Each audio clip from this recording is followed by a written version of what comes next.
Welcome, everybody. My next guest holds a Master of Science degree and has been researching and writing about women's health and nutritional medicine for over 35 years. Please welcome Lorna Vanderheg. She's right here. And before the break, we have two women struggling with thinning hair and hair loss. And Lorna's here to talk about some of the reasons that women experience hair loss. And one of the things is hormonal changes.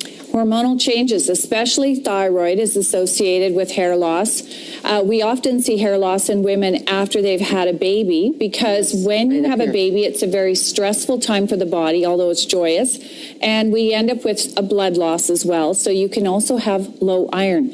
And your thyroid can also become disrupted during pregnancy as well. Right. And then we also see hair loss in women in the years leading up to menopause. So we call those the perimenopausal years. Often women get heavy periods during that time, and they have lots of hormonal fluctuations, and they start losing their hair, and they can't figure out why. Mm-hmm. The low thyroid is a big one. Yes. Let's talk about that. What's it called? Okay, so low thyroid, we call it hypothyroidism, affects 20 to 25% of women in Canada. Yeah. Then we have about 10% of males that are affected, and a lot of men don't get diagnosed. Then we have a bigger group, about 30% walking around with low thyroid that have yet to be diagnosed. Now, what are the symptoms? And by the way, the thyroid pretty much runs the body, right? I call it the master conductor. So your thyroid tells all the other systems in the body what to do. So when you have low thyroid, you'll have things like depression. You feel like you're pushing yourself through the day. You have no energy. Pushing through mud. Yeah. That's what it feels like. It does. You've got hair loss, particularly the kind of hair loss where you get on the top of your head, a third of your eyebrows thin out and disappear. You gain weight, you can't lose weight, you're freezing cold all the time, you've got no libido, like none.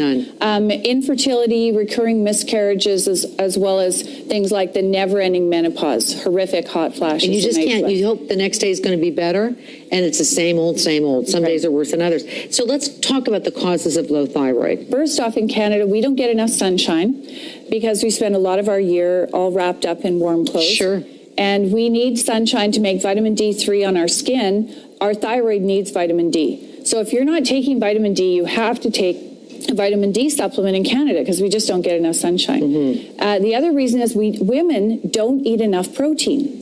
Okay. And you need protein for your thyroid because it contains an amino acid called tyrosine that is used by your thyroid to make thyroid hormone. So we should be eating a piece of protein about the size of the palm of our hand at breakfast, lunch, and dinner. Yeah. And we're not. We need to ask our doctor for a blood test. It's the TSH blood test. Yes. So the TSH stands for thyroid stimulating hormone test. So you get the test done. The range of normal is 0.5 to 5.5. And your doctor will not start prescribing medication to you until you're at the higher end. So 4.5, 5.5. But we know from science that if you start, if your TSH is around 2, you will start having symptoms. So that's when you start packing on the pounds, your hair's falling out, you've got no energy, and the doctor tells you your thyroid is fine. So it's really important to know the number so you can start to monitor help to support it. Yeah. Now, we want to tell you to be sure to consult your healthcare professional for thyroid treatment options. You must do that. Let's talk about low iron can really cause a lot of hair loss. Sometimes when you brush your hair, sometimes a lot of hair comes out. And if it consistently does that, you need to talk to your doctor about it. You need to know. Hair follicles, so the little holes on the top of your head, they are full of iron. And they have a name. It's called ferritin. And ferritin is your iron storage. So when your ferritin levels start to decline, your hair falls out, it goes gray faster, it gets crunchy and dry, it breaks easier. And so you need to have a ferritin test. Your ferritin should be around 70. If it's below 70, this could be the reason why your hair is falling out. And let's talk about how we're going to increase our iron. We got a great table here, some great examples for everybody. And I know sometimes you don't worry about this stuff right now, but you'd be surprised how you will get into that category. More and more people are having thyroid problems. So let's take a look at what we got here.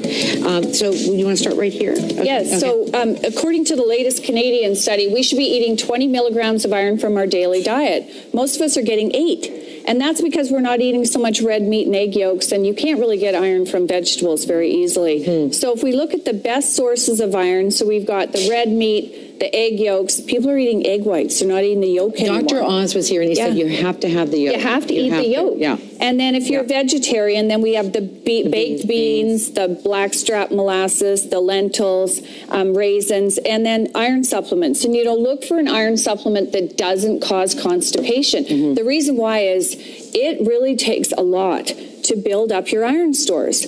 And things like Iron Smart, for example, will raise your ferritin quickly. And what's this thyroid? ThyroSmart. So if you have the symptoms of low thyroid, but you can't get medication yet, this is a Health Canada licensed formula called ThyroSmart for the support of low thyroid. And it'll bring your thyroid levels back up, your hair stops falling out, you get some energy back. And how often do you take that? Every day. Every day. Yeah, breakfast time. Make sure your healthcare professional knows about that. Yes. Thanks to Lorna. Everyone is going to go home with a selection of her products. There you go.